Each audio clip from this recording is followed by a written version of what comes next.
Olá, Jales! Hoje recebemos duas pessoas especiais aqui no nosso podcast e fizeram questão de vir de São José do Rio Preto até Jales, a doutora Sabrina Borges Euli e a doutora Cristiana Baia. Baia é bem diferente, né? Para não falar. Com certeza. Esse é o podcast Contraponto. Nos siga nas nossas redes sociais, no Instagram, Facebook e TikTok. Aqui na Eco Estúdio, em direção geral, Israel Ortega, sonoplastia João Pedro e Luiz Cauano, que não estão hoje, né? Folgaram hoje os dois. Os dois folgados não vieram hoje. Sabrina Borges Euli, 25 anos, advogada especializada em Direito de Família e Advocacia Criminal. Formação na Unirp em 2024. Eu fiz pós-graduação lá também. Legal. Pós-graduação em Advocacia Criminal, curso especializatório em habeas corpus, Tribunal do Júri e Violência Doméstica. Cristiana Baia, 45 anos, advogada, especializada em Direito Criminal e Execução Penal. Formação pela Unirp também, em 2014. Pós-graduação na PUC do Rio Grande do Sul, nossa. Em Direito Penal e Criminologia. Curso de Direito Penal Econômico em 2015, na EJUF de Rio Preto. E o curso de Execução de Pena em Andamento em Justa Pena. Doutoras, muitíssimo prazer, obrigado por terem aceitado o nosso convite. As pessoas, elas precisam muito saber sobre direito criminal.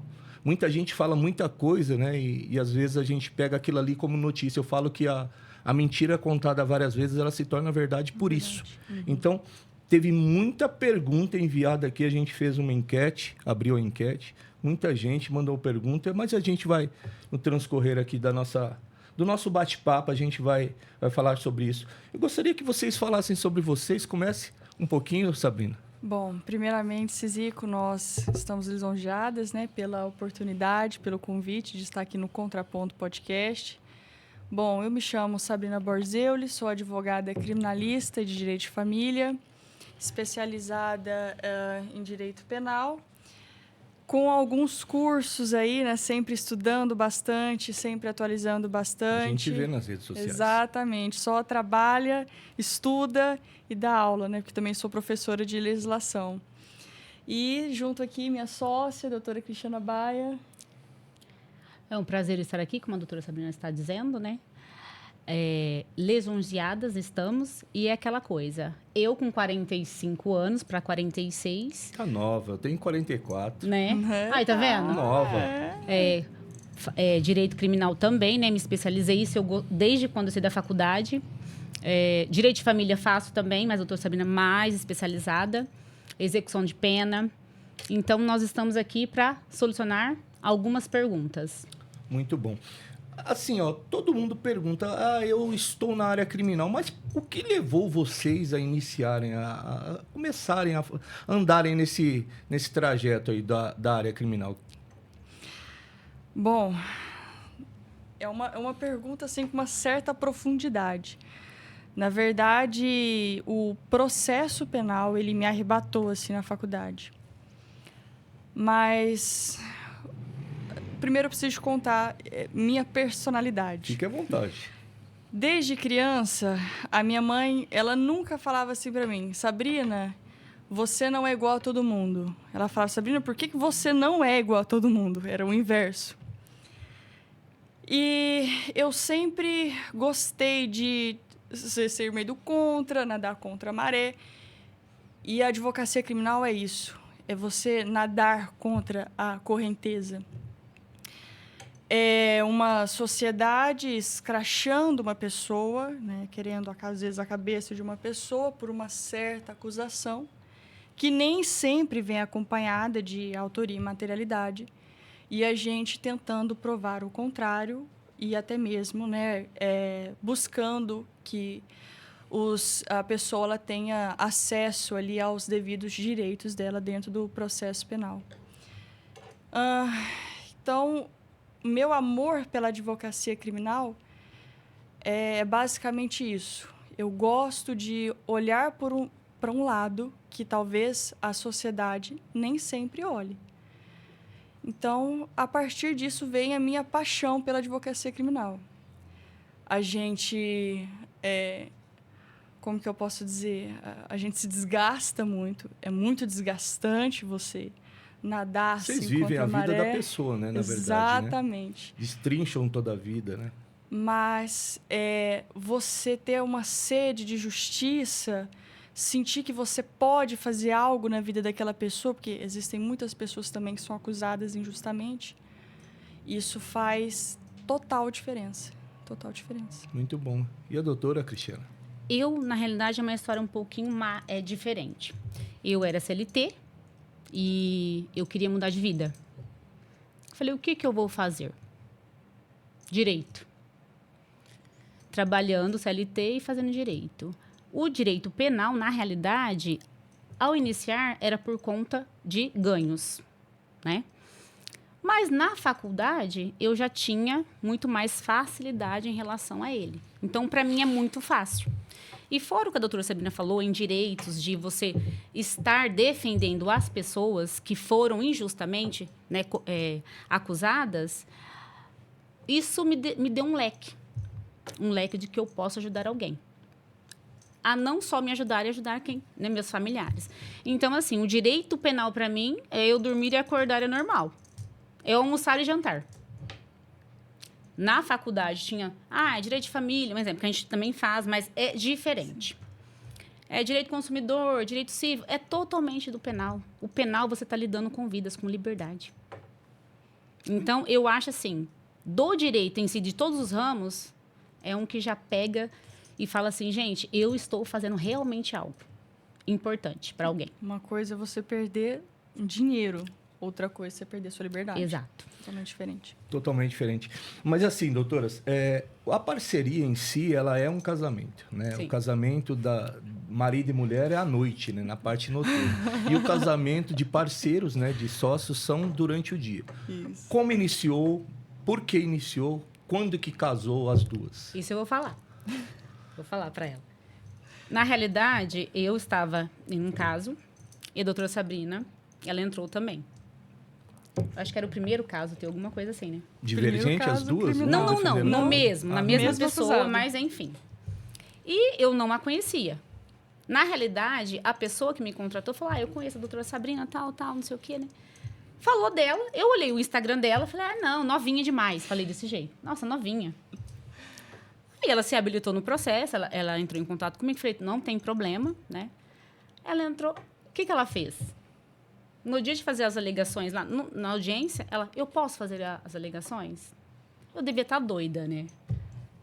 Falei para ela, faz. Você consegue? Consigo. Fez perfeitamente. Saí de lá e falei, puta que pariu, né? Vou falar logo assim. Cara, ela fez bem. Aí, depois de uns 2, 3 meses, eu estava procurando alguém para trabalhar, porque começou né, eu não estava dando conta da situação. Eu falei, eu preciso de alguém. E é difícil o direito criminal. Ter alguém que queira trabalhar. Mulher, principalmente. Aí, eu, parada um dia, sentada lá, olhando, falei assim, doutora Sabrina. Mandei mensagem, né? Acho que foi pro Instagram, alguma coisa, não sei. Foi pro WhatsApp. WhatsApp. Falei, doutora, você tá a fim de fazer uma parceria? Ela falou assim, vamos conversar. Estamos aí. Até hoje. Muito bom. E o sentimento, doutoras? Porque assim, são clientes diferentes que chegam ao escritório, né? Sim. E a gente tem noção disso. Mas assim, qual que é o sentimento quando chega um cliente novo, com um novo caso? Como que passa a cabeça, não das doutoras, mas da pessoa mesmo também, do ser humano, porque existe um ser humano por trás, né, da OAB, da ordem, né, da carteirinha. Como que é para vocês? Quais os sentimentos que surgem? Cizico, de verdade, empatia. Empatia. Por quê? O advogado, ele precisa, sim, ter um pouco de frieza.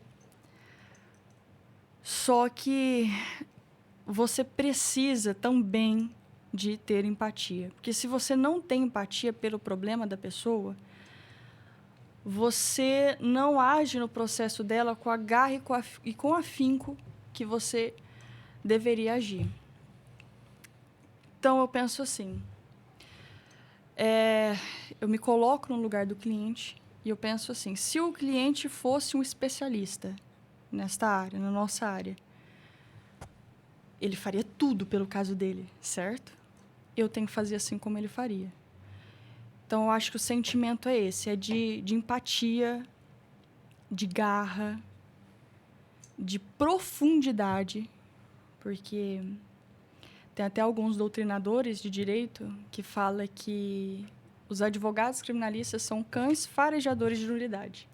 Então, a gente tem que respirar esse processo, certo? Tem que se aprofundar demais. E eu acho que a gente só consegue isso se colocando no lugar da pessoa. Porque só o dinheiro não é suficiente, né? Então, acho que esse é o ponto principal. Além da empatia também, quando o cliente vai lá no escritório, eu vejo uma sensação de vitória. Mas não é só a vitória de ganhar o caso. A vitória dele estar ali e eu aprender. Mesmo que a gente perca, não é perder, é aprender. Para outras pessoas virem, né, até nós e a gente estar situada naquela situação. E o cliente estar satisfeito. Porque, assim, o cliente vai no escritório, a gente dá o sangue. Ele vai em busca de assistência, né? Um grande problema de diversos advogados criminalistas é a falta de assistência, né? Então, assim, nem sempre a gente tem resultados excepcionais. É claro que a gente sempre quer resultados excepcionais, mas nem sempre. O cliente, ele sempre pede o máximo, né? Sempre do pede. E a advogado. gente sempre Você tem entrega que o conseguir, máximo doutora. em serviço. Sim. O máximo em trabalho. Isso sim. Nós temos o exemplo do Dr. Aurélio Lopes Júnior, que é um dos grandes advogados criminalistas do Brasil. Nossa, eu tenho um profundo respeito pela pessoa do Dr. Aurélio. Sou uma estudante dos livros dele, sou apaixonada. E no caso, por exemplo, da Deolane, ele está enfrentando uma dificuldade nesse processo. Não por... Enviaram perguntas sobre a Deolane aqui, viu? Imagino. Já visto sobre isso. Imagino. Não por incompetência, né, essa dificuldade, mas porque nem sempre o judiciário ele responde da maneira que nós gostamos. Mas, claro, que sempre lutando ao máximo para ter os melhores resultados possíveis. Muito bom. Doutoras, em cima daquela frase, eu sou inocente. Porque todo mundo é inocente, né? E tem a presunção, né? Quem é da área do direito sabe disso daí. Mas enviaram uma pergunta assim, ó. Muitas pessoas acreditam que basta a palavra da vítima para que alguém ser condenado em crimes de violência doméstica ou crimes sexuais. Não. Muitas pessoas acreditam que basta a palavra da vítima para que alguém ser condenado em crimes de violência doméstica e crimes sexuais. Isso realmente é verdade ou existem alguns elementos que a justiça analisa antes de condenar uma pessoa? Olha, isso deu um grande problema, hein? O STJ e o Tribunal de Justiça do Estado de São Paulo, ele vem sutilmente fazendo algumas alterações no seguinte: a maior valoração probatória da palavra da vítima. Existe? Existe. O que é a maior valoração probatória da palavra da vítima? É que a palavra da vítima dentro do processo penal, em crimes contra a dignidade sexual e em crimes de violência doméstica contra a mulher, ela tem um especial peso. Um peso probatório, um peso de prova muito maior. Bom, o STJ diz que tem sim, então, essa maior valoração probatória da palavra da vítima, mas precisa de elementos externos de corroboração. Apenas a palavra da vítima não vai bastar.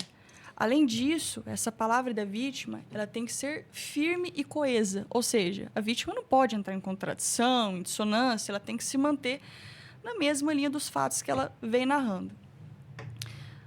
Porém, uma coisa é um julgado do STJ, alguns julgados do Tribunal de Justiça de São Paulo, e outra coisa é o que a gente vê comumente, em que, diversas das vezes, nós temos provas fracas, elementos externos de corroboração fracos, que não são suficientes para quebrar o princípio da presunção da inocência.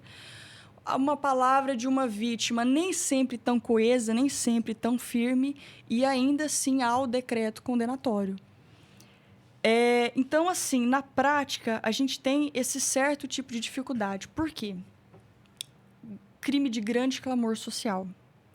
Crimes decorrentes da Lei Maria da Penha e crimes contra a dignidade sexual têm um repúdio social imenso. E o juiz, ele também é uma pessoa de carne e osso. A lei diz que ele tem que ser imparcial. Mas, muitas das vezes, o magistrado, ele olha assim, será que eu vou colocar a minha carreira, o meu nome em xeque? A sociedade está escrachando essa pessoa. Será que eu vou colocar a minha carreira em xeque só para eu ser imparcial e fazer a aplicação correta da lei? Nem sempre é isso que acontece. Então, a gente tem esse problema, sim. Tem esse problema. E outra coisa, indo mais além, por conta desse clamor, muitas vítimas, vamos colocar em tese vítimas, usam como meio de artifício, né? Porque eu... Não assim, gente. Meu companheiro largou de mim. Eu falo porque eu tive um caso de estupro que eu demorei 1 ano pra gente correr atrás, para ele ser, arquivado. Vamos colocar assim, então, falar nome, é óbvio. A pessoa largou e ela falou assim, dentro de 3 dias, se você não voltar, eu vou denunciá-lo. Ele não voltou, foi o que aconteceu. Ele é inocente. Demorou-se 1 ano para se provar isso.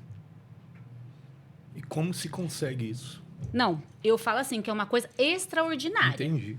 Mas por que extraordinário? Porque também o delegado, no inquérito, ele viu, né? Porque não é todos que veem a situação. Porque, às vezes, o delegado, ele tá ali e fala, ele tá ouvindo o teu depoimento. Vamos mandar lá pro promotor. O promotor tá ali para quê? Para denunciar. Mas as coisas acontecem no inquérito policial. Daria para acabar por ali. Então, todo mundo ali, uma cidadezinha pequena, conhecia também a pessoa que foi acusada, viu-se, né, na situação, corroborou para quê? Para que fosse investigado a fundo. E foi. Até hoje, ele fala para mim, mas mesmo assim, descobrindo-se que era mentira toda a situação, ele ainda ficou taxado. Ele sendo inocente. Então, assim, muitos casos, não estou dizendo que tem muitos sim, que eu falo, a lei tem que estar. Só que, assim, em muitos casos, é usado para se beneficiar.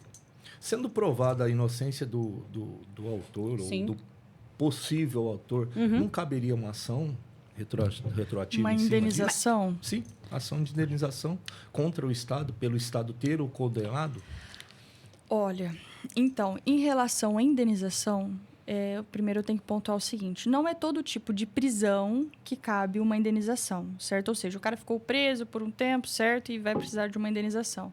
Nem sempre isso acontece. Por exemplo, prisões cautelares, que é prisão em flagrante, prisão temporária, prisão preventiva, não cabe indenização por parte do Estado. Meu Deus. Até porque, no inquérito policial, há um entendimento doutrinário em que o Estado ele está acima do cidadão em relação aos direitos. Tanto que o juiz ele pode determinar mandado de busca e apreensão, quebra de sigilo bancário, enfim, pode violar diversos direitos constitucionais seus, certo?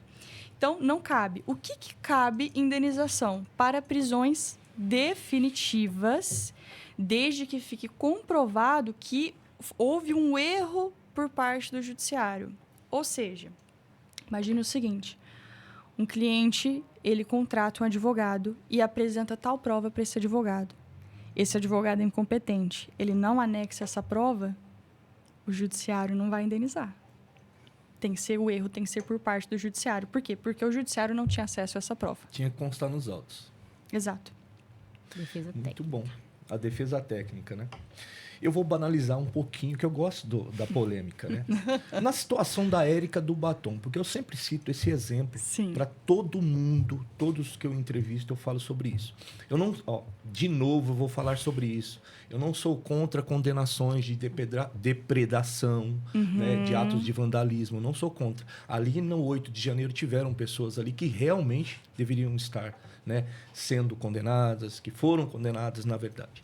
Mas a Érica do Batom não me sai da cabeça aquela situação. Não desce. Não tem jeito.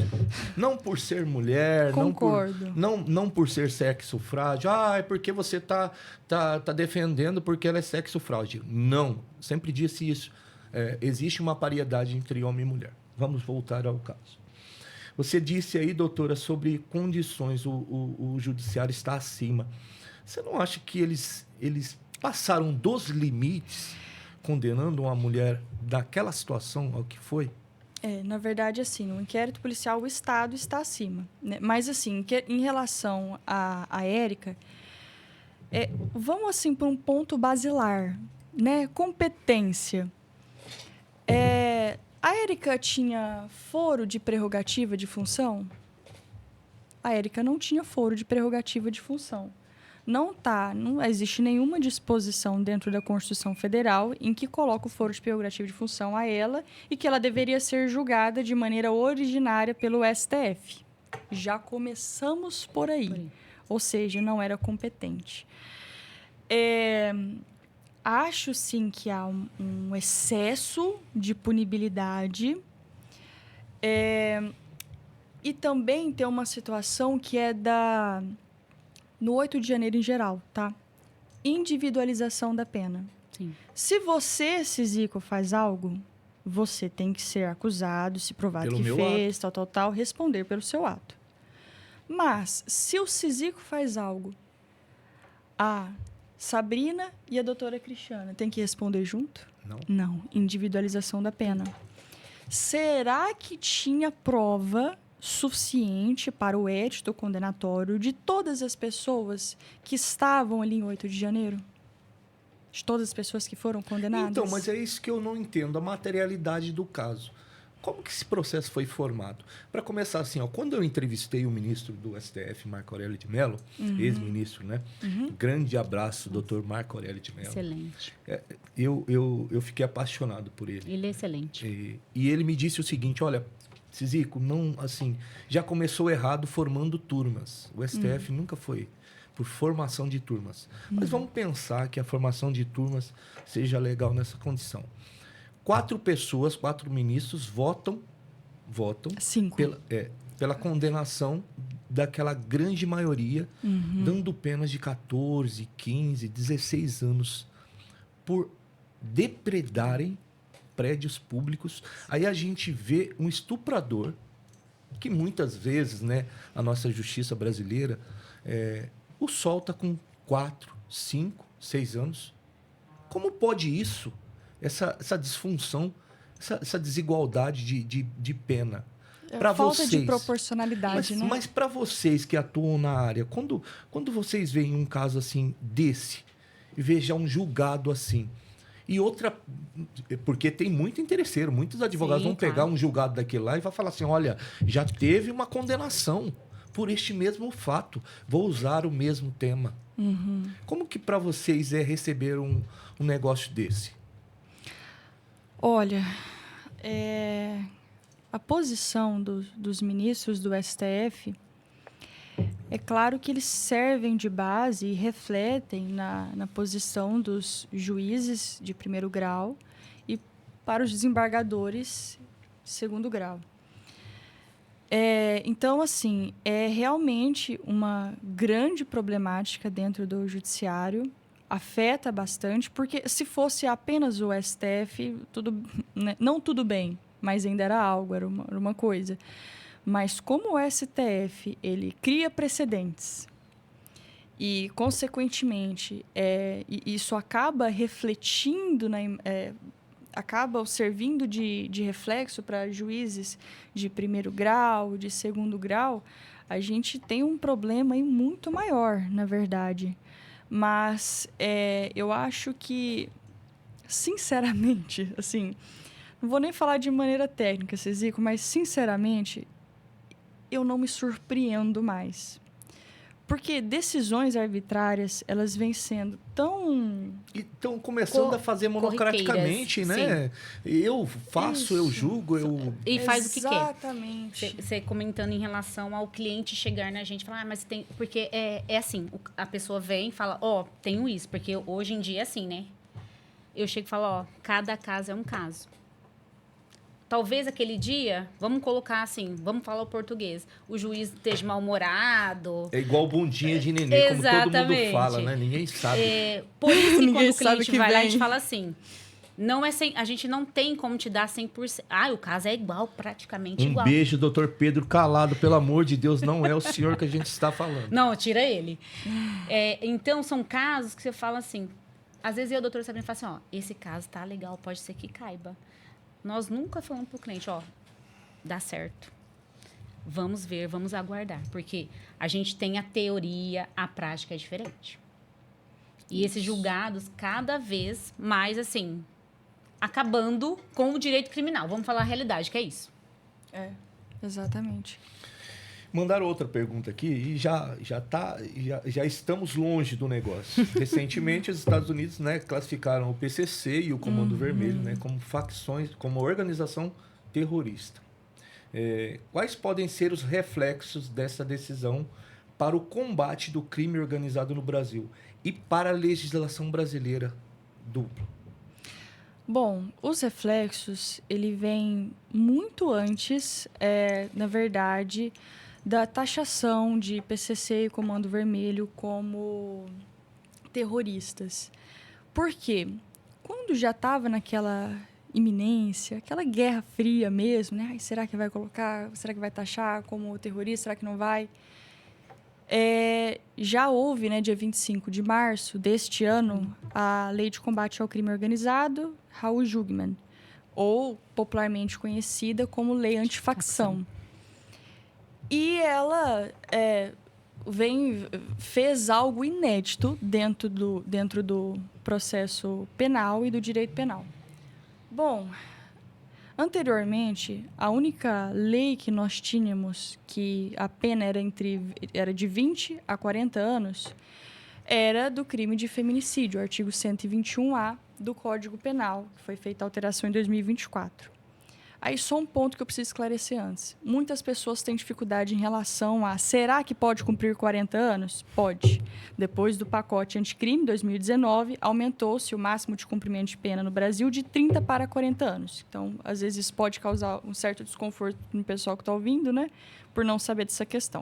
40 anos, hein, gente? 40 anos. É tempo, hein? É muito tempo. Não cometam crimes. É uma vida. É tempo. Sim, exatamente. Exatamente. Mas o pacote anticrime, ele fez colocou essa pena de 40 anos justamente com base na expectativa de vida humana.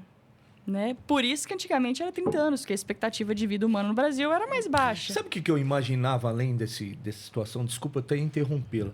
Eu imaginava assim, o Estado não quer mantê-lo ali, o preso ali dentro, porque ele tem muito custo ali pro Estado. Não tem. E aí, ele falou assim, olha, eu vou dar uma pena maior, 40 anos, que é pro cara já pegar e falar assim, olha, eu não vou ser condenado. Não vou cometer o crime.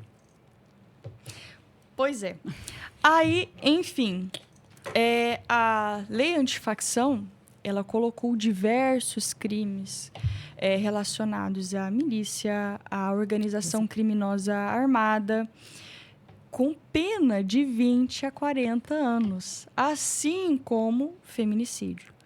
Então, assim, o endurecimento da pena é notório. Notório e grotesco. Isso no âmbito do direito penal, porque também tem no âmbito do processo penal. Por exemplo, a regra no Brasil é que a pessoa ela não vá presa temporariamente e nem presa provisoriamente, né? Enfim, nessa lei Raul Jugman, existe um dispositivo legal em que fala que recomenda-se a prisão preventiva. Ou seja, algo que antes era exceção, na última das hipóteses, é última ratio, última possibilidade. Agora, recomenda-se, se for em caso de crime organizado, certo? Na verdade, é o domínio social estruturado. Então, assim, teve essas modificações, endureceram muito mais, só que eu já preciso de fazer uma reflexão, aliás, que é o seguinte: 2024 houve o aumento de pena do crime de feminicídio. A pena que antes máxima era de 30 anos passou a ser de 40. Inicial 20, máxima 40. houve diminuição dos casos de feminicídio em 2025 e 2026? Não. Não. Aumentou-se. Aumentou. Foi justamente o contrário, né? Aumentou. Combate ao crime organizado. Será que o meio é o endurecimento de penas? Ou será que o meio seria a gente acabar ou pormenorizar a nossa corrupção? Né? Não sei se alguém já assistiu Tropa de Elite 2. Todo mundo, Muito né? bom. Nossa, quem não muito assistiu, bom. pelo amor de Deus, pode Assistam. parar. Vai assistir. Nós temos filmes nacionais excelentes. Esse é um, inclusive. Eu sou contra filme nacional, você acredita? Você Não é? acredito. Eu só gosto do Tropa de Elite, só. Não, E eu assisto gosto o de Protetor alguns. todas as vezes. Todo mundo fala assim, pelo amor de Deus, toda vez esse Protetor aí que eu gosto. Bom, o Tropa de Elite, ele faz essa reflexão, Faz. né? Ele faz essa reflexão. No final do Do filme... Estado, né? O Estado que comanda Exato. tudo, né? No final, né? Exatamente. Onde vem? Como vem? Por que que vem? Eu gosto de uma frase que é do Olavo Bilac, que ele fala, né? Sem defesa, ninguém pode ser condenado. Sim. Agora, existe uma grande polêmica envolvendo a Lei Maria da Penha.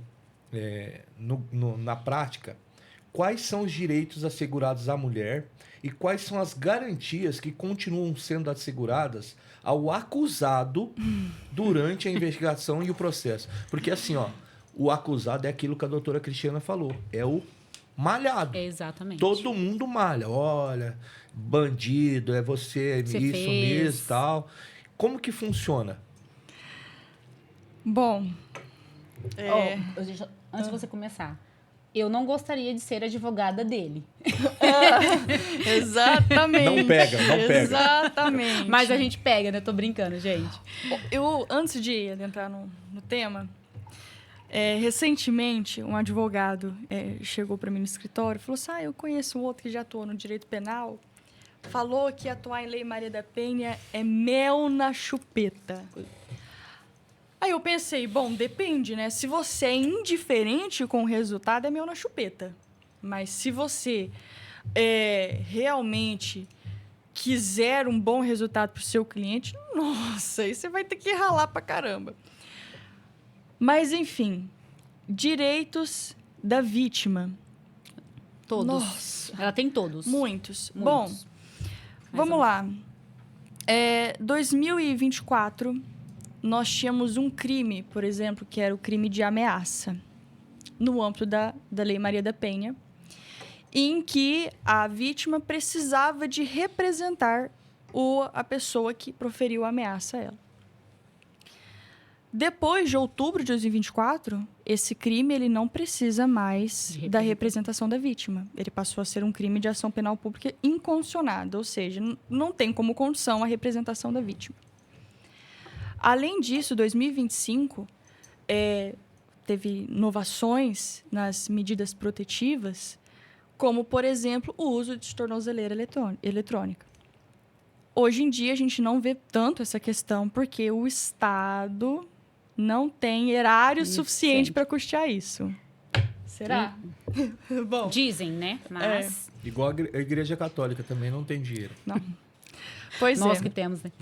Exatamente. Pois é. Enfim, então tem muitos direitos. Por exemplo, afastamento do lar. Se a vítima reside com o agressor no lar, ela tem o direito, né, como uma medida protetiva a ela, de que o agressor saia da casa, ainda que a casa seja dele, tá? Herança, enfim. Qualquer coisa. Saia da casa e ela fique na casa. Aí fala, por quanto tempo? Normalmente 1 ano, mas a vítima ela pode pedir a renovação da Pode, medida protetiva, se for necessário. Então, assim, ela tem muitos direitos, demais. Se eu fosse para falar todos, a gente ficava aqui o dia inteiro. Já agora, o acusado, ele vem mesmo tendo direitos com essas sutis jurisprudências do STF, em que vem relativizando essa imensa força probatória que a palavra da vítima tem. Então, seria basicamente nisso. Qual que era o final da pergunta, Cizico?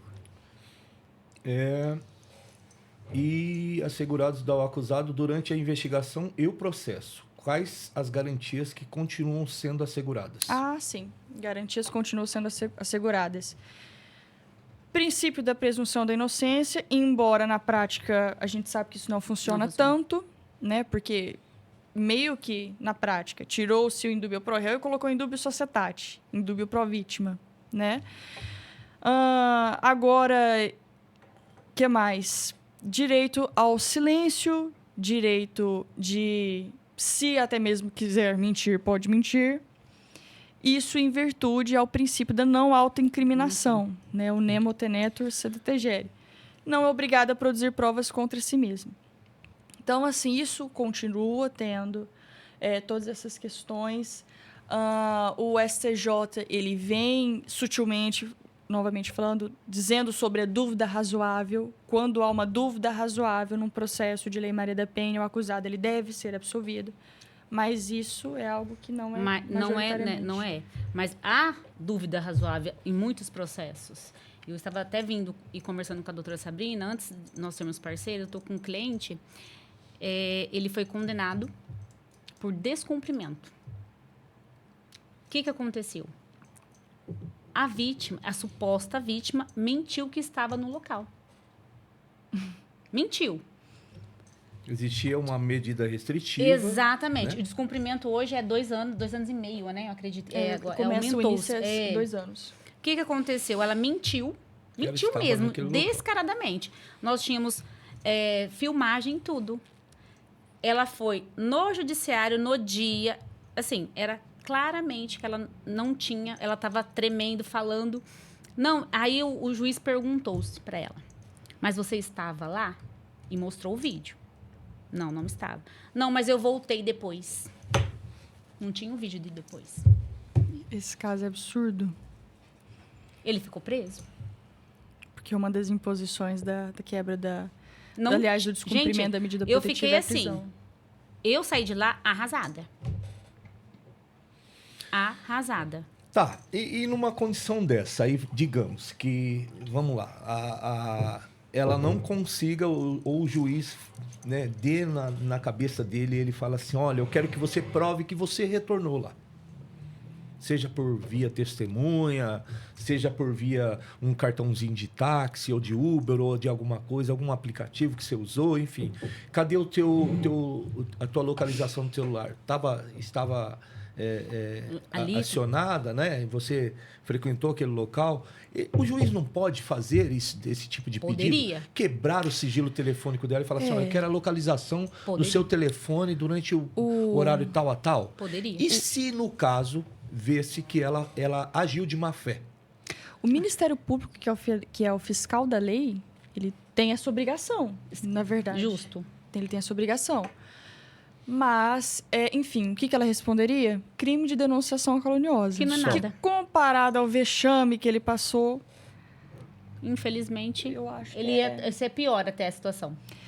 Tem um projeto de lei que ele visa uma causa de aumento de pena para denunciação caluniosa no âmbito da violência doméstica, né? Ou seja, quando a mulher mente numa situação de violência, numa falsa situação de violência doméstica. Mas ainda é projeto de lei, não está em vigor. Torço que entre em vigor, porque eu e a doutora Cris até estávamos conversando. Uma vez a gente foi fazer uma diligência na delegacia, o escrivão estava contando, se abrindo assim com a gente, né? Falando que, assim, praticamente 80% dos casos é notório que a pessoa está mentindo. Que não está mentindo, às vezes, integralmente. Mas, às vezes, um detalhe, entende? Às vezes, para aumentar. Enfim, é algo particular que ele disse, não estou dizendo que é a realidade de todas. Nós sabemos que tem muitas mulheres que são vítimas de violência doméstica, mas, de acordo com a experiência dele na profissão, ele narrou pra gente isso. Então, mas o engraçado é que as vítimas, elas ficam mais receosas em ir. É mais difícil. O que vai mais hoje é que não são vítimas. É só pra... ponto que eu queria... Perdão. Não, pode falar. um ponto que eu queria falar, uma reflexão, na verdade. Cizico? Ela gosta de reflexão, né? Eu gosto. Ela coloca Professora! na cabeça das pessoas a reflexão. Vamos pensar. Cizico, vamos inverter as posições. Imagina que você seja uma mulher, certo? Você é uma mulher casada e tem um cara na sua casa, um marido, enfim, tá te agredindo, espancando. O cara é louco. Você confia numa medida protetiva de distanciamento do lar, de que ele vai sair da casa? Não. Isso não entra na minha cabeça. Claro que não. Não entra na minha cabeça. Porque o primeiro lugar que ele voltaria para matar ela seria na casa. Ele já sabe que ela está lá. Justo. Né? Agora, vocês pensaram o seguinte, a gente estava conversando aqui, se esse projeto da misoginia passe, se realmente passe, porque assim, eu estava até falando sobre isso, falei assim, olha, esse projeto da misoginia, para mim, é o cúmulo do cúmulo, não existe mais cúmulo que isso. Se você chamar uma mulher de mulher, é misoginia. Olha o contexto de onde chegamos. Então, assim, o que eu vejo? As nossas leis estão banalizadas, o nosso judiciário já perdeu totalmente a essência do que era antes. Julgados totalmente errôneos. Imaginem vocês, todos esses casos sendo de novo reformados lá na frente e cancelados. Já pensaram quantas prisões vão ser canceladas lá na frente por conta que, basicamente, o pessoal não está lendo, não está seguindo as normas mais da Constituição Federal? Chegamos ao absurdo disso. Não estou dizendo que todos os crimes, pelo amor de Deus, que tem um pessoal do mimimi que eles ficam assim, eles ficam me atacando, né? Olha, ele é isso, ele é aquilo, ele é aquilo. Então, assim, eu não estou banalizando todos, alguns. Eles chegaram ao extremo. Meu Deus do céu. Como parar? Eu até converso com o Bruno Musa. Um abraço, querido. Bruno Musa, da Jovem Pan. Ficamos amigos. Eu falo assim, Bruno, já pensou se lá na frente forem cancelados vários processos? Como que vai ficar a cabeça das pessoas? E tudo que se viveu agora? Como que vai fazer? Reiniciar novamente? Dar um reset lá e aí, pum, zera tudo, vamos agora... Ó, a Constituição está aqui, gente, a Bíblia está aqui, vamos seguir o negócio. Então, assim, chegamos ao colapso. Eu vi um caso, até que vocês já sabem, já até comentamos, do secretário de Goiás que matou os próprios filhos, né? Que chocou o país, né? Ganhou notoriedade aí nas redes sociais. Aí. Né, nacional. Juridicamente, o que caracteriza a chamada vicaricídio? E por que esse tipo de crime tem chamado tanta atenção dos especialistas? Bom... Porque é difícil, né? O termo, nome, né? O termo. Mas o crime vem acontecendo há muitos anos. A gente vinha comentando também. É que não tinha olhado para aquilo. O que deu boom foi essa questão aí. A internet, eu falo assim, às vezes a mídia também ajuda em alguns casos, mas isso aí já vinha há muitos anos, é que ninguém tinha essa questão. O estopim. Eu falo, o estopim, vamos falar assim, a classe alta, né, colocou, ai, nossa, mas acontece quase todos os dias isso daí. Todos os dias. A pessoa mata o filho, mata... É todos os dias. Infelizmente, né? Infelizmente. Sim. Então, o caso, assim, ele é deplorável. Vocês já pegaram algum caso assim? Ou não? Não, vicaricídio não. Ainda não. O caso, ele é deplorável, não tem nem palavras, assim, para expressar. Mas, enfim, nesse caso específico do secretário de Itumbiara, o que veio, né, através dos veículos de informação para nós é de que eles supostamente eram casados, mas estavam separados de fato, que ele acreditou que a mulher estava traindo ele, mas, enfim, isso não temos os autos, que né? não justifica nada, mas, enfim. Falou que a mulher estava traindo ele e, por um motivo de vingança, ou seja, para causar um sofrimento à vítima, ele matou os 2 filhos e depois se suicidou.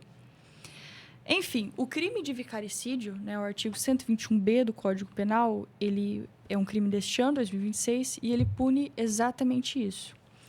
Quando o agressor, o homicida, ele mata ascendente ou descendente, ou pessoa que a mulher tenha a guarda, ou seja, responsável, a fim de causar uma tortura emocional, psicológica, no âmbito da violência doméstica, da Lei Maria da Penha. Ela tá afiada, né, o negócio, né? Sim. Ela já veio com embasamento já, Discutimos tudo isso dentro do carro, meu filho. É claro, a gente também tem que... Não perca sua lógica aí, doutora, pelo amor de Deus. Imagina, Não. fique em paz. A pena desse crime é igual a de feminicídio, tá? Sim. De 20 a 40 anos. E...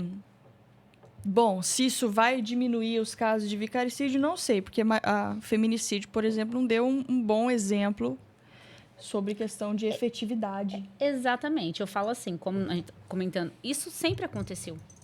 Só mudou a letra. Exatamente. Só mudou a letra. E agora as pessoas começaram a enxergar a situação. Eu gosto muito de uma pessoa, eu gosto de várias pessoas, né? Mas tem um especial que foi o cara que me seduziu, que falou, olha, você tem que escrever, né? Ele já escreveu 15 livros, se chama Professor Antônio Esquina Dias.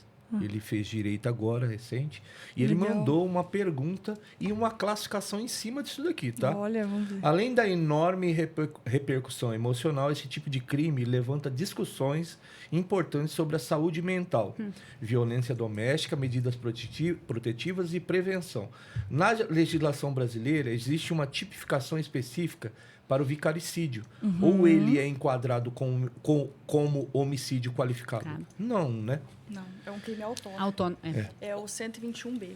Quais as circunstâncias podem influenciar a responsabilização penal do autor e quais desafios esse tipo de caso impõe à investigação e ao poder judiciário? A investigação, acho que ela é bem assim detalhada, não é não? Porque assim, Tem que ó, ser. é um crime específico, a gente já sabe, né? Ele está tentando causar algum dano, Sofrimento algum emocional, sofrimento né? a um ente querido, né? Alguém Sim, conhecido. que ele acha, A né, mulher, que é né? dele, que ele tem possessão, vice-versa também. Tem mulher que acontece, faz isso também. E para a investigação, o que vocês acham? Como que eles reagem? Como que eles recebem tal tipo? Bom, para investigação, então, nós temos esses precedentes da Lei Maria da Penha, a gente sempre volta, né, ao mesmo assunto, que é realmente ao Isso acaba- epicentro, né, da Lei Maria da Penha, em que porque assim, vicaricídio não é um crime relacionado à Lei Maria da Penha, certo? Então, volta-se a mesma questão. Em relação a...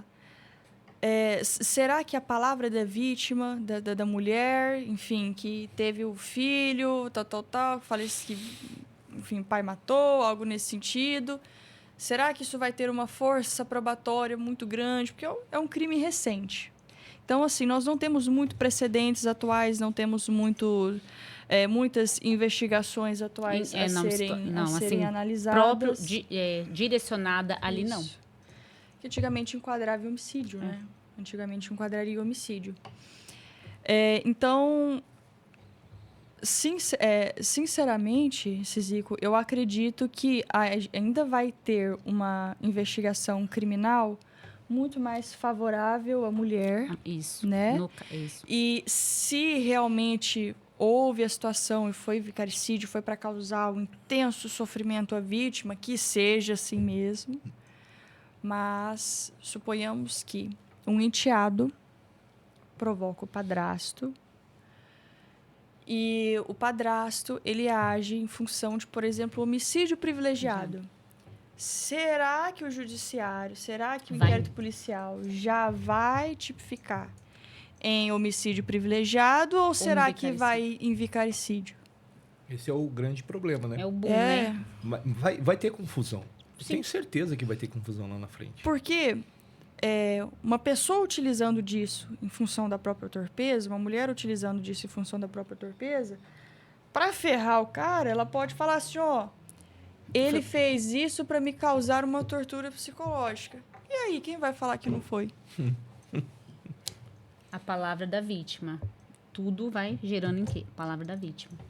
É o epicentro da discussão. Vamos sair um pouquinho desse tema já, que já ficou bem pesado o negócio. Doutora, tem muito juiz, né, pessoa comum, que fala assim, olha, a pensão alimentícia é 30% do que ganha, do salário que ganha. Todo mundo fala isso, né? Já até calcula, já pega a calculadora, já faz. Já Quanto faz que é 30%? 30%. Você vai pagar tanto de pensão alimentícia. Larga dela. Ó, um pouquinho. Mas assim, ó, de onde surgiu esse mito, né? E como um juiz realmente calcula o valor da pensão?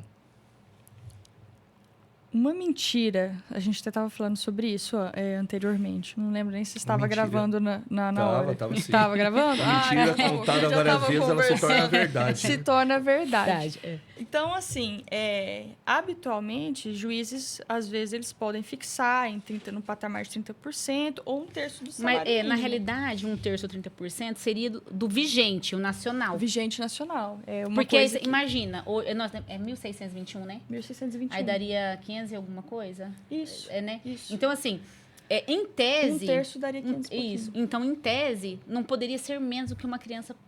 Então, É. assim, não tem como. Então, o juiz... Aí a pessoa fala assim, é 30%, mas não é. Porque aí depois tem outras coisas. E aquele que ganha mais? Não é 30%. Sim, sim. É 15% dos líquidos, 25% dos líquidos. São totalmente diferentes. Exatamente. A nossa doutrina moderna, ela vem fixando o trinômio, que é o quê? Necessidade daquele que recebe o alimento, possibilidade daquele que paga os alimentos e a proporcionalidade. Ou seja, a criança, quanto que a criança precisa? A criança, ela tem algum gasto extraordinário? Ela possui alguma deficiência? Ela possui alguma comorbidade? Ela, enfim, tem um intelecto ali defasado? Precisa de algum outro tipo de suporte, algo no sentido? Aí depois primeiro critério a ser analisado é a necessidade. Depois a gente passa para o segundo critério, Que é a que é possibilidade. a possibilidade de quem vai pagar os alimentos. Esta pessoa, ela tem condições de pagar tudo isso, né? Mas deixando claro que, assim, nós já tivemos decisões em que o juiz falou para o pai trabalhar mais. Sim. Por conta da necessidade. Porque, como eu disse, o ponto de atenção que o juiz tem que ter na necessidade. O principal é a necessidade. Depois eu olho para a possibilidade. E, como terceiro ponto, unindo a necessidade e a possibilidade, a gente tem a proporcionalidade. Será que entre a necessidade e a possibilidade isso tem uma proporcionalidade? Então, é com base nisso que o juiz fixa. Não tem nada na lei especificando que é 30, que é 20, Não. que é 15, que é 50, que é 60.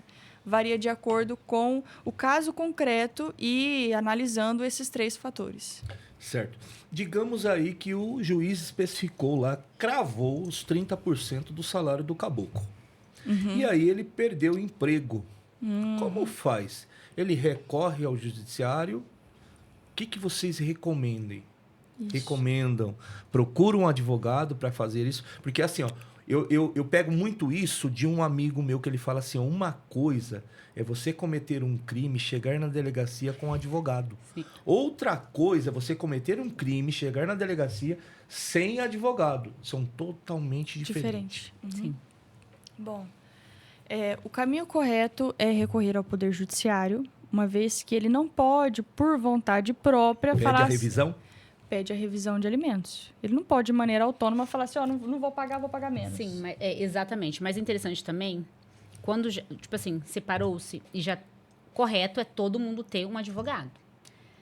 Já na inicial, quando a gente comenta, exemplo, 15%, quando estiver desempregado, 10%.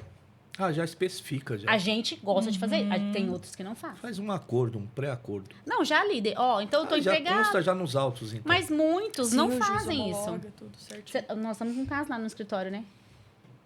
Que nós falamos, meu Deus, o que é isso? Fala sobre esse caso, pelo amor de Deus. Eu falei, Então eles são amiguinhos, porque assim, geralmente os casamentos, quando terminam, Mas é aí que porrada tá. e bomba. Mas aí que tá. Eles Calma. vão com um acordo. Não, eles vão com um acordo, sem advogado, conciliador, mediador. Uhum. O mediador tá lá recebendo os seus honoráriozinhos, tirou do juiz, né, no caso, promotor. Aí vamos fazer assim, depois vocês veem o que fazem. Depois é a gente que tem que resolver. Aí a pessoa chega lá, 3 filhos, né? O terceiro agora, né? Sim. Não tem dinheiro, porque não tem mesmo. Não tem de onde tirar. Nós filmamos a casa, nós mostramos tudo pro Ju. Aí até... Olha o que eu falei pra ela. Ele mostrou a casa. Eu pedi pra ele gravar um vídeo da casa dele. Aí ela foi pra gente descrever. Eu falei assim, pelo amor de Deus, não me mostra mais, porque eu fui de graça pra ele. Não, rapaz, para, pelo amor de Deus. Aí ela de novo, falou assim, rapaz. para, Sabrina, eu não vou cobrar mais esse homem. Aí ela pegou e falou assim, não, mas ele não tá com 3? Mas a questão não é isso. O acordo foi péssimo. Já lá, quando ele saiu dali. O advogado... Ele foi pra defensoria, né? Uhum. Ou não? Ai, agora eu não me recordo se ele foi pra defensoria. Mas enfim, porque no começo, Foi, gente, foi. eu falo assim, terminou... Ah, enfim, eu sei que, igual você falou, guerra. Contratar advogado. Ai, não tá certo, vamos revisar isso daqui. Não, ai, vamos resolver só o alimento, vamos resolver só... Não, resolva tudo, porque depois é pior. E a questão da revisão é igual você falou. Ai, perdi o emprego. Se não tem isso, vai ter que entrar com uma revisão. Vai ter que gastar mais. E é difícil, às vezes. Posso me aprofundar numa Claro, questão? deve. Então tá bom. Deve. Tem muita gente que está passando por isso. Isso. Tem aquela situação, tipo assim, ó. Tive um novo filho. Ai, por exemplo, o cara tá lá com a esposa grávida. Você, às vezes, não vai ter condições de pagar a mesma coisa que você pagava ao outro filho. Correto? Isso eu falo na figura masculina do pai, mas claro que pode ser a mãe também. Na verdade, existem até alimentos avoendos, em que os avós Sim. pagam. Mas, enfim. Teve um novo filho, tal. O pai fala, eu não tenho mais condições. E aí, será que ele entrar com uma ação e o simples fato dele dizer, minha esposa está grávida, é suficiente para diminuir o valor dos alimentos? STJ diz que não. Se não tiver prova cabal e efetiva de que o nascimento deste filho está diminuindo o seu patrimônio, não tem como diminuir o valor dos alimentos. Meu Deus. É difícil, né? Você acha que a nossa vida Não, é fácil? Não é fácil. Esse dia eu estava vendo um artigo que é de alimentos. A esposa atual, a conta foi penhorada por conta do marido, dos filhos. Então, assim, olha como que tá mudando as coisas. Ai, não é meu, é dela. Hoje, ou que seja vice-versa, está acontecendo. É porque, por exemplo... As obrigações estão estendendo. Né? Exatamente. Estão estendendo. Isso, exatamente. Doutora, o Janderson Lisboa mandou uma pergunta assim, ó. As recentes alterações na legislação envolvendo crimes patrimoniais e organizações criminosas endureceram as punições. O cidadão comum sabe realmente quais mudanças podem afetar a sua vida ou ainda existe muita desinformação? Jamais ele sabe, né? Não, é nova, é recente o quê? Foi dia 30 de abril. Dia 30 de abril. Um abraço, Janderson, querido. Bom, dia 30 de abril, houve uma mudança, na verdade, em diversos crimes patrimoniais. Furto, roubo, latrocínio, receptação, estelionato. E os veículos de informação, eles não vêm passando essas informações para a população. Furto, por exemplo, anteriormente, antes de 30 de maio, a pena ela era de 1 a 4 anos, ok? Hoje, a pena passa a ser de 1 a 6 anos. Ai, mas isso muda muita coisa? 2 anos a mais? Muda. Sabe por quê? Foi pego em flagrante delito, levado à delegacia. Delegado pode arbitrar fiança? Delegado só pode arbitrar fiança com delitos cuja pena máxima seja 4 anos, da pena base.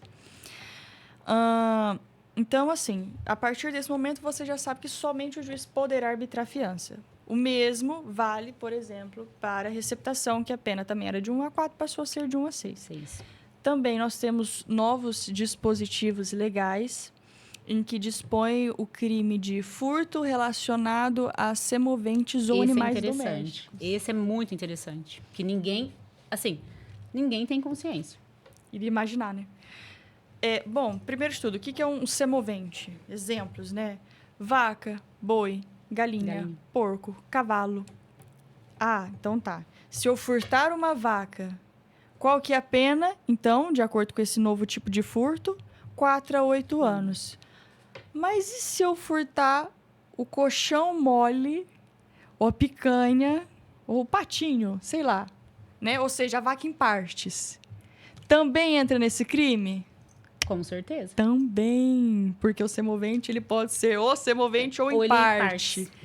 Também a pena é de 4 a 10 anos. Perdão, falei 4 a 8 anteriormente? Foi, né? Não. A pena é de 4 a 10 anos. Eu errei, eu me E equivoquei. se ele furtar em estado de sobrevivência? Aí que você chegou, o princípio da insignificância. Depende.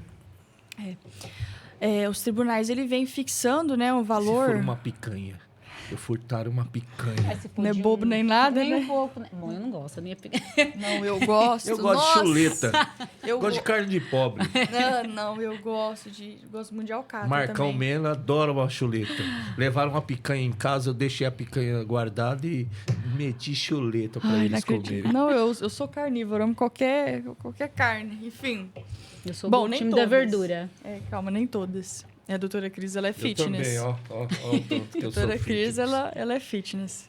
Bom, mas, enfim, tanto faz se o animal ele é vendido em parte. E aí tá, a questão do princípio da insignificância. Vamos colocar um exemplo da galinha que nós estamos falando. Isso. Furtei uma galinha. Tá. Quanto que custa uma galinha, mais ou menos? 50 reais. 50 reais, tá. Os tribunais vêm fixando que é insignificante o valor de 10% do salário mínimo vigente nacional. Ou seja, salário mínimo vigente nacional, 1.621, 10%, R$ 162,10. Pode furtar, até R$ 162 reais. Calma, Calma, não é assim não, Isso gente. é um parâmetro, nem sempre é regra. Porque, exemplo, se eu furto uma galinha de um frigorífico, isso faz diferença no patrimônio? Não. Não faz diferença no patrimônio, não vai ficar nem mais rico nem mais pobre, né? Uhum. Ou seja, se o crime de furto ele protege o patrimônio, isso tem que gerar algum prejuízo, algum dano ao seu patrimônio. Mas, se eu furto uma galinha de uma pessoa que só tem aquela galinha para comer, faz diferença no patrimônio dela? Não cabe o princípio da insignificância. Em regra, não cabe o princípio da insignificância. Lembrando que, assim, insignificância é por conta do valor que é irrisório, Da né? bagatela, né? Também- Mais conhecido também. Exatamente. Acho que está respondido, né? Tá respondendo, tá ótimo. Então tá bom. Já demos até risada aqui. Para quem está passando por um problema jurídico agora e ainda tem medo ou vergonha de procurar um advogado, qual seria o principal conselho de vocês? Não e, tenha. e em que momento a orientação jurídica pode evitar prejuízos muito maiores no futuro? Daqui foi uma pergunta do Rafael Giolo. Olha, Abraço, Rafael. abraço, Rafael, porque essa pergunta é bem interessante mesmo. É a principal. Isso. Bom, o início da pergunta, como é? Para quem está passando por um problema jurídico agora e ainda tem medo ou vergonha de procurar um advogado. Ah, sim, não Qual o tenha. principal conselho? Não tenha jamais. Porque um bom advogado ele tem que ter ética, né? Tem. Busque um advogado de sua confiança ou de confiança de alguma Especializado. pessoa próxima.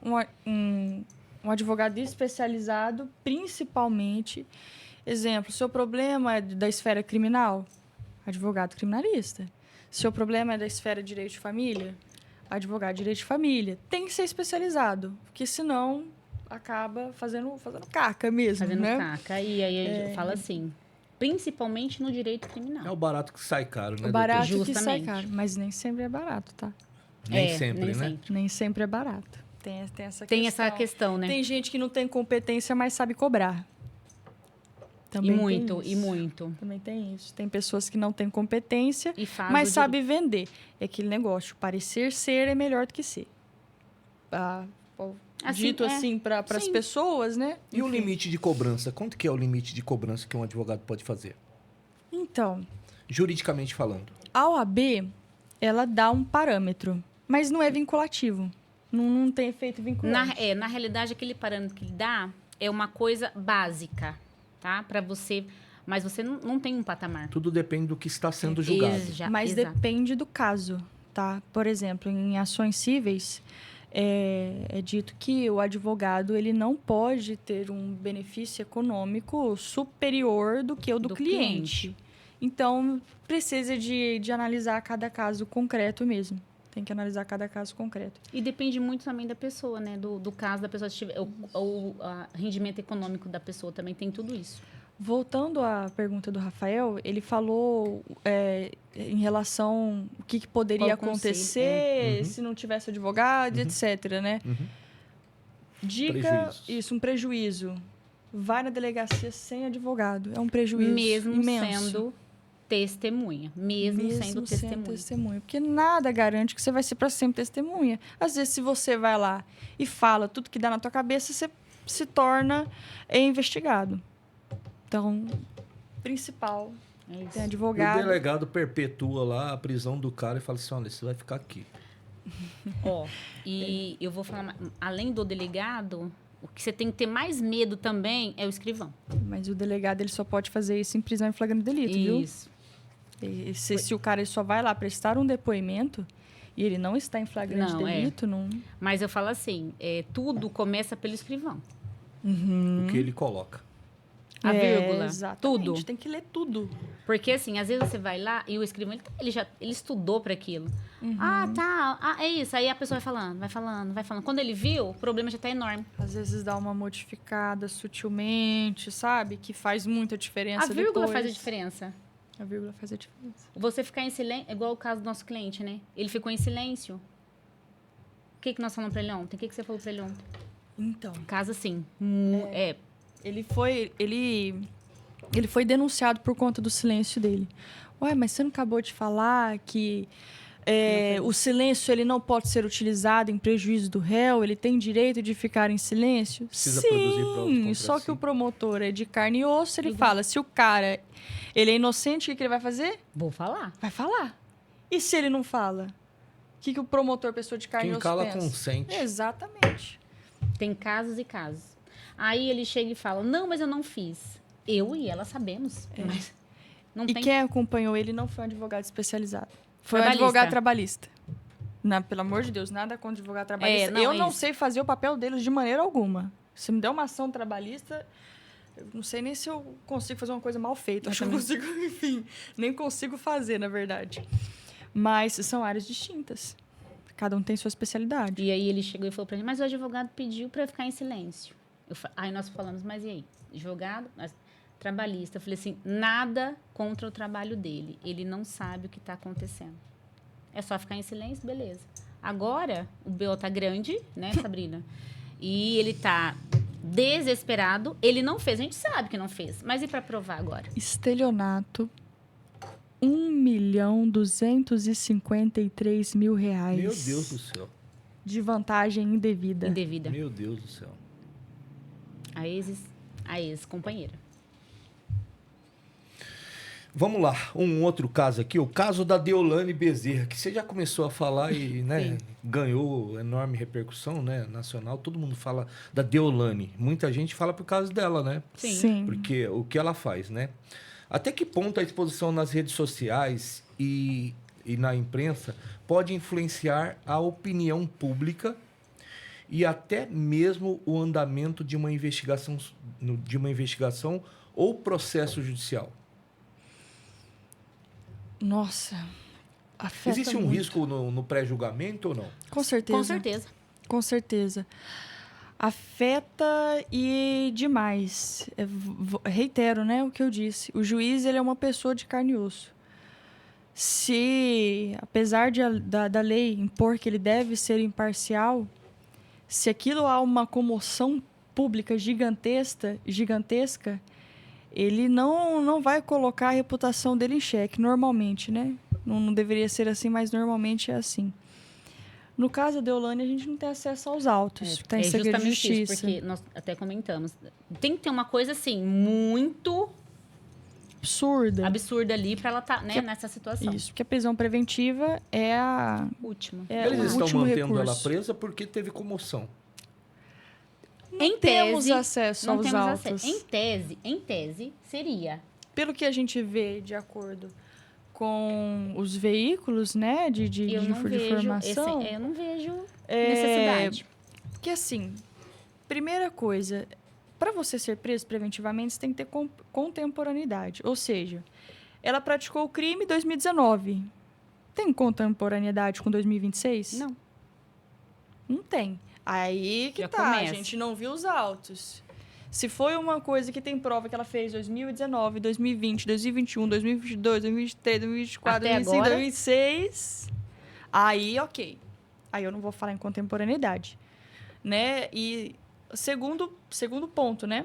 Será que não tinha medidas cautelares diversas da prisão que coibisse a prática delitiva? Será que tinha que já prender ela É isso que assim? eu ia falar. Não tem nenhum direito durante a ação? Nada? Tem. Tem. Quais? Então, primeiro de tudo, a regra primária. Ninguém tem que ser preso cautelarmente. É regra primária, certo? Aí vamos lá. Nossa, não, realmente vai ter que prender, porque isso aqui afeta a ordem pública, afeta a ordem Existe um risco, econômica, inclusive, a vida existe um dela. risco, Sim. existe um perigo libertatis, existe um fumus comis delicti, Delito. que é que a pessoa tem uma fumaça de que ela praticou o delito, tem a chance dela ter praticado delito. Aí sim a gente vai para medidas cautelares diversas da prisão. Ou seja, ela vai presa ainda? Não. Não. São medidas cautelares diversas da Exato. prisão. Exemplo, poderia retirar o acesso dela das contas bancárias, medidas cautelares diversas da prisão, certo? Passaporte. Passaporte, recolhimento de passaporte, uso de tornozeleira Tornozeleira eletrônica, eletrônica. né? E aí, ao final, nós teríamos a prisão preventiva. No final. A tornozeleira eletrônica, ela não priva a liberdade da pessoa? Sim, O mas direito sim, de ir e vir? Sim, mas sim. onde? Mas se existe uma presunção de inocência, por que o juiz vai lá e decreta lá uma tornozeleira eletrônica para uma pessoa se não foi encerrado o processo? O princípio da presunção da inocência, ele não é absoluto, tá? Ele é relativo. Então, a gente tem dois fatores, que é o que eu estava falando, fumus comis delicti, ou seja, a fumaça de que a pessoa cometeu o delito, a chance dela ter cometido o delito, e periculo in mora, ou seja, a chance dela fugir. Então, assim, se há esses dois, prova-se que nenhuma medida cautelar diversa da prisão, e já digo que medidas cautelares diversas da prisão, ela normalmente restringe a liberdade. Parcialmente, porque totalmente só você sendo preso. Então, assim, não é um princípio, o princípio da presunção da inocência não é absoluto. Ele pode ser relativizado de acordo com o caso concreto. Digamos que o juiz lá decrete lá a tornozeleira eletrônica e o cara lá no final, o cara seja absolvido. Olha, não houve crime nenhum. Se o Estado vai ter que indenizar? Não. Não, é triste, né? Eu querendo acho... colocar tornozeleira eletrônica para ver se eu conseguir algum... Não, é triste, é triste. Mas já fica uma crítica, tá? Ao Poder Judiciário, que vem colocando a prisão preventiva não como exceção, e sim como regra. Exato. Que não deveria. Que não deveria acontecer. É exceção, é excepcional, não é regra. Entendi. E para vocês, assim, qual que é o maior erro que vocês veem nas pessoas quando elas não procuram um advogado? O erro inicial, assim, das pessoas. São tantos... No criminal, ir na delegacia sem advogado. Isso Começa por aí. Vai prestar depoimento? Ah, eu vou sem advogado. Não precisa. Porque lá na delegacia eles já dizem que você não precisa de advogado. Mas por quê? Porque ele quer que você... E o inquérito é o Fale inicial de mesmo. tudo. Tem coisas que você consegue fazer no inquérito para acabar. Foi lá sem Isso, advogado, denúncia. Exatamente. Às vezes o processo se encerra ali mesmo. Exatamente. Sim, Às porque vezes tem não toda tem uma justa investigação. causa. É um processo, né? Vamos colocar meio que de administrativo, que você pode peticionar, você pode fazer todo tipo de coisa ali. Antes de ter uma denúncia. Então, assim, Antes do Estado fornecer alguma Justo. coisa. crucial. Relatório é crucial mesmo. Pro penal é isso. É assim, ter um advogado especializado. E isso daí a gente vê no escritório assim, corriqueiramente, tá? Ai, porque eu fui. Aí a gente pergunta, foi com o advogado? Fui. Ai, ou ficou em silêncio? Ai, falei isso. E nem sempre dá pra voltar atrás, tá? Não. Nem sempre. Mas tentamos. Mas tem... Ixi, como É tentamos. aquele negócio, pisou no cocô, já era. E se lambuzou todinho. Já era, né? Eu vi uma matéria, doutoras, que eu até achei engraçado e no final me fez repensar sobre algumas coisas. Que é com relação ao aborto. que é um tema muito, muito preocupante, né? Eram mulheres entrevistadas, né? E todas elas, as 3 no caso, todas elas eram a favor do aborto. Mas aí o entrevistando, o cara que estava fazendo a entrevista, ele colocou as maneiras com que se era feito o aborto, né? Que era nas primeiras semanas de gestação, aspiração a vácuo. Ia lá e sugava, aspirava. Depois tinha dilatação e evacuação, que evacuação eu imagino que seja, né, só com o negócio lá para dentro e... Tipo a curetagem, né? E a indução de medicamentos do parto, né? Podendo prejudicar até, inclusive, a genitora, né? A pessoa que está, né? Que está grávida. Para vocês pegam muito aborto lá, assim, casos desses específicos? E para vocês, como mães, agora falando como pessoa, como que é para vocês verem uma situação dessa? Tantas pessoas, assim, banalizando e querendo o aborto em si, a legalização. Vocês são a favor, contra? Bom, em alguns aspectos eu sou a favor. Sim. Exemplo. Que são os que são... Eu já disse também, eu sou a favor em alguns casos. Em caso de estupro, anencefalia, né, que não há risco perspectiva de vida da criança, risco de vida da mãe também. Então, assim, nesses casos, sou a favor. Se a gente pega bastante casos assim, olha, Cizico, o crime de aborto, ele é um crime contra a vida, né? O crime doloso contra a vida vai para onde? Vai para o júri, não é? Vai para o tribunal do júri. Você já viu algum júri de aborto? Eu só vi um. Eu nunca vi. Pois é, o Tonara eu só vi um. Porque é a mesma... Vamos colocar... E não era nosso. Vamos colocar a questão da violência. Os crimes acontecem só entre uma pessoa e o aborto. Quem vai provar? Eu acho que para fins práticos não tá sendo efetivo a punição prevista em lei. Agora, minha opinião pessoal... Bom, eu não sou mãe. Doutora Cris, tem a Verônica. Nossa, menina, assim, sensacional. Adoro ver. Mas, sim, eu não sou mãe. Mas eu sou cristã. Minha opinião pessoal é que eu sou contra. Mas a Sabrina, advogada, ela não tem opinião pessoal, tá? Tem? Sabrina, advogada, não tem. Aí, doutora Cris? Não, a minha também é o seguinte, porque assim... Eu sou cristã também, como você. Eu sou a favor da vida. Não tem como colocar um exemplo na cabeça de outra pessoa. A gente não sabe o que se passa, né? Então, assim, se você me perguntar como ser humano, né? Eu sou mãe? Não. Mas eu não sei se eu pegasse um caso para me saber como que é a situação. Esse caso de aborto, eu peguei um caso, na realidade, mas não deu em nada. Por quê? O que acontece? Era uma menina, acho que de 15 para 16 anos. Teve relação, mentiu para os pais, tomou remédio, passou mal, aí foi para o hospital. Mas no hospital não falou nada. Falou nada. Aí eu desmaiei e tal, aí contou para a mãe que foi estuprada, sabe? Fez aquele... Foram para a delegacia e tal, aí chegou no meu escritório, aí ela não conversava. Aí eu falei para a mãe, eu posso conversar com ela, em particular? Aí ela falou assim, pode. Eu falei, então, eu comecei a conversar com ela. Eu falei, o que você vai falar pra mim? Eu falei, tua mãe tá ali, eu não vou contar nada pra ela. O que aconteceu? Teve relação, sem proteção, engravidou e o rapaz pegou e deu remédio. Ele? Mas ela não falou o nome, não falava quem era. Queria preservar. Você entendeu? Aí eu falei assim, eu falei pra mãe, eu falei assim, não comentei a situação, porque também tem aquilo. Eu falei, mãe, eu não tenho o que fazer. Então, não tem. E eu falo assim, informação, gente. Você tem que conversar com o filho, você tem que conversar. O que você puder explicar, você tem que fazer. Entendi. E aí, doutora? Bom, Tem alguma retificação? Eu tenho. É um caso que, assim, a doutora Cris até contando esse relato... sou contra o aborto, exceto nos casos em que eu disse, né, que eu mencionei. Só que tem umas situações em que você olha e você fala assim, Senhor, essa criatura ela não nasceu para ser mãe.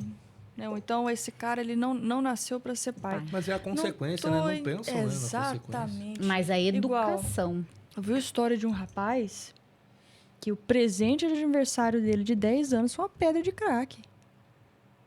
Poxa, pelo amor de Deus, sabe? Assim, estava passando nas ruas, numa avenida de São José do Rio Preto. Gente, nossa, que tristeza que aquilo me deu. Uma mãe com um cachimbo, crack, tudo. Barriga imensa. E a criança segurando. Grávida. E uma criança de 1 ano também, filho dela, naquela situação. Isso é normal na Cracolândia, viu? Em São Paulo. Tá? Imagina aquela criança. Só que, assim, você vê na internet é uma coisa. Você vê pessoalmente, né? Você fala assim, cara... Qual que é a perspectiva de vida daquela criança? Como que vai se tornar né? É estranho. Exatamente. Eu sei que não é o tema de vocês e nem a área de vocês, mas eu gosto de entrar em temas assim que são polêmicos, né? Gosto de colocar a gente na saia justa, né? Eu gosto disso.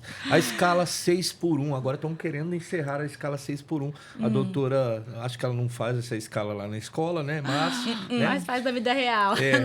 Eu nunca fiz essa escala. Eu sempre fiz a 7%. Todo mundo gosta de dar opinião, né? E aí, quanto custa um funcionário? Vocês sabem quanto custa um funcionário Não faço ideia. Para o empregador?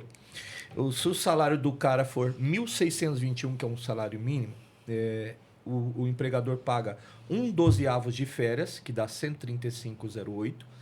1/3 de férias, mais 45,03. Mais 1/12 do 13º, que é 135,08. Proteção de aviso prévio, 135,08.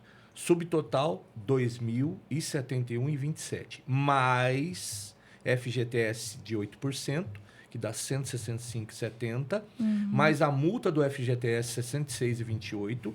Mais o INSS patronal, de 596,36. Ou seja, para o patrão, um funcionário com um salário mínimo de rendimento mensal lhe custa R$ 2.899,61.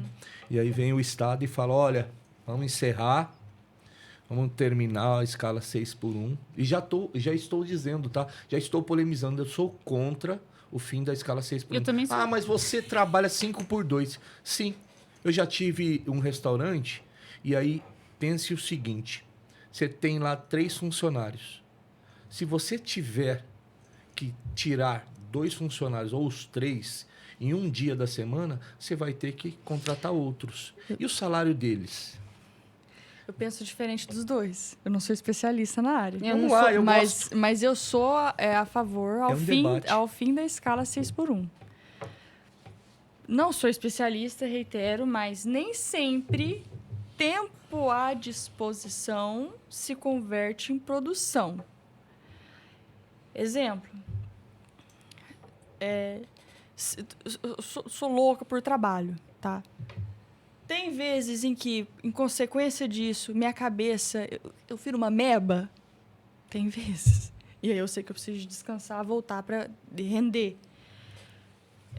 Mês passado, eu fiz uma viagem para Porto Seguro. A gente foi por todo o litoral sul assim, da Bahia, Porto Seguro, Arraial da Ajuda, Trancoso, enfim, tudo.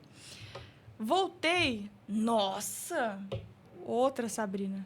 O desempenho é totalmente diferente, totalmente diferente. Descanso, né? Então, assim, eu acho que, eu não sou especialista, reitero, eu acredito que talvez... Minha mãe, ela é empresária, tá? Talvez ela vai ver isso daqui. Ela vai ficar brava com você, com certeza. Com certeza. Mas talvez um tempo a mais de descanso possa significar uma qualidade de produção maior, uma rentabilidade maior. E as férias servem para quê? Ai, mas só nas férias... Não, aí... Eu sou contra. Eu já vou falar que eu sou contra mesmo, porque dos funcionários. Assim, antigamente eu não pensava nesta visão. Agora é aquela questão. 2 funcionárias, final de semana eu tenho que contratar outra pessoa. Aí eu falo...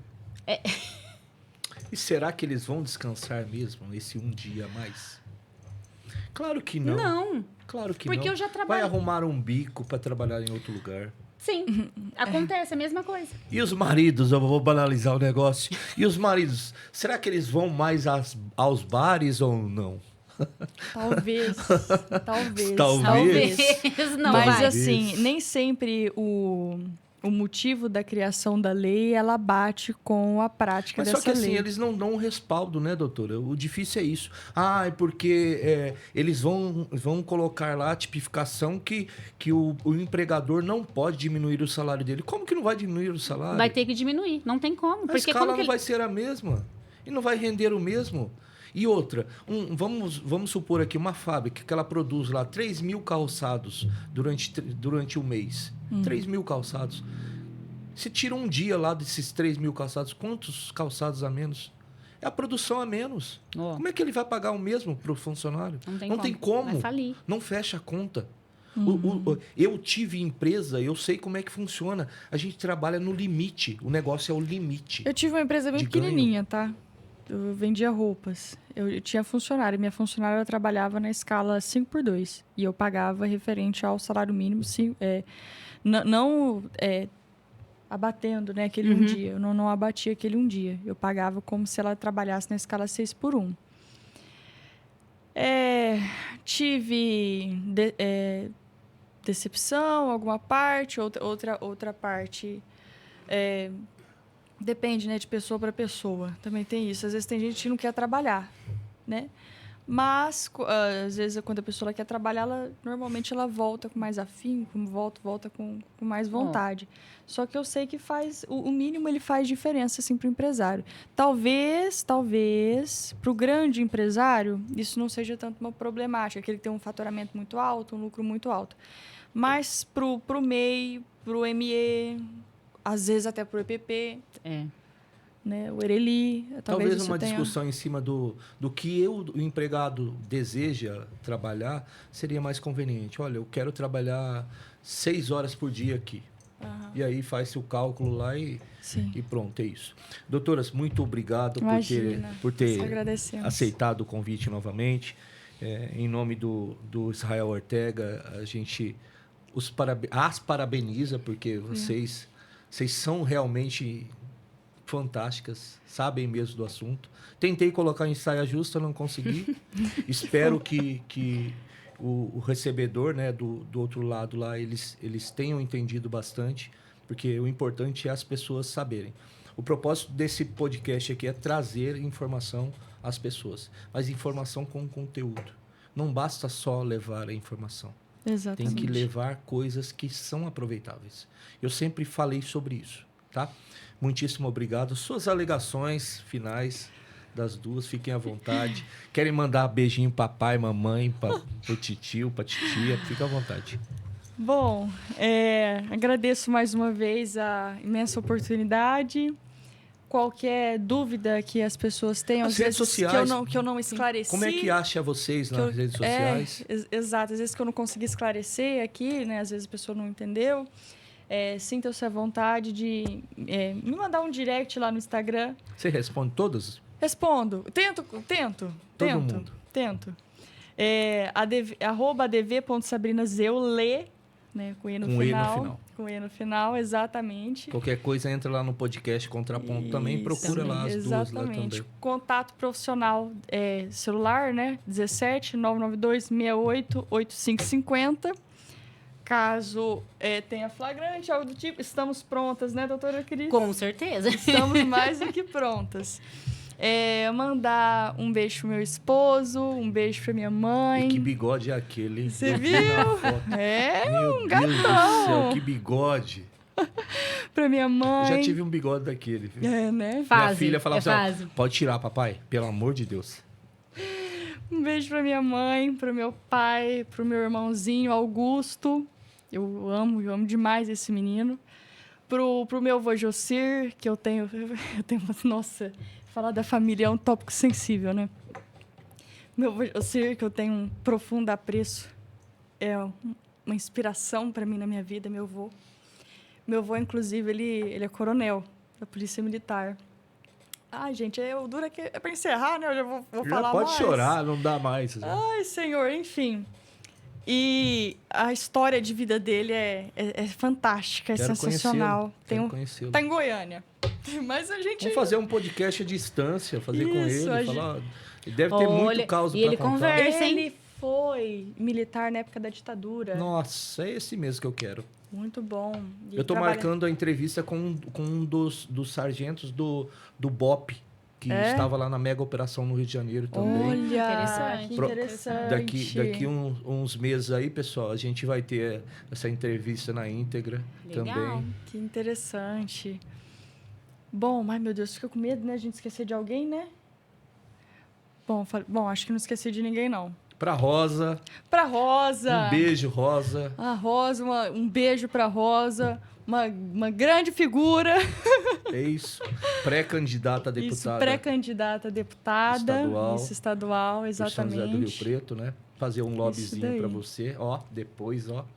Pix. Um pixinho. Piquezinho. Um piquezinho. Pois é isso. E agradecer a doutora Cris ter me dado a oportunidade de trabalhar Nos junto demos a a ela. oportunidade, né? Nos demos. Exatamente. Porque eu tava... Vocês brigam não? Não briga? Não tem briga? Nunca brigamos. Ainda Que não, casamento ainda bom. não. Não, mas Que casamento você sabe bom, o que né? acontece, Zico? A doutora Cris é meio doidinha. Eu também sou. Então, Em casa, doido né? com doido se entende. Entendi. Entendeu? É tipo assim, a gente fala na lata, o que tiver que falar, falou. Também sou Ninguém tem Ninguém mimimi. se dói, Não. enfim. Exatamente. Ó, eu, né? Será que eu sei meu Instagram? O meu, na realidade, nas redes sociais é Cris, mas com 2 I, 2 S, Cris Baia. É Cris com 2 I e 2 S. É. Cris Bahia. Pra dificultar mesmo, né? E assim, não vou mandar beijo pra ninguém, porque eu posso esquecer alguém, né? Ai, ela foi mais esperta. Mas agradecer a oportunidade de estar aqui. E, precisando, estamos aqui. Nós que agradecemos. A gente fica imensamente feliz de ter 2 pessoas tão inteligentes aqui no nosso podcast. Obrigada. Essa é a intenção. Ter pessoas de autoconhecimento. Tá bom? Obrigada. Muitíssimo obrigado de novo. Agradecemos. Obrigada. Obrigado, Jales.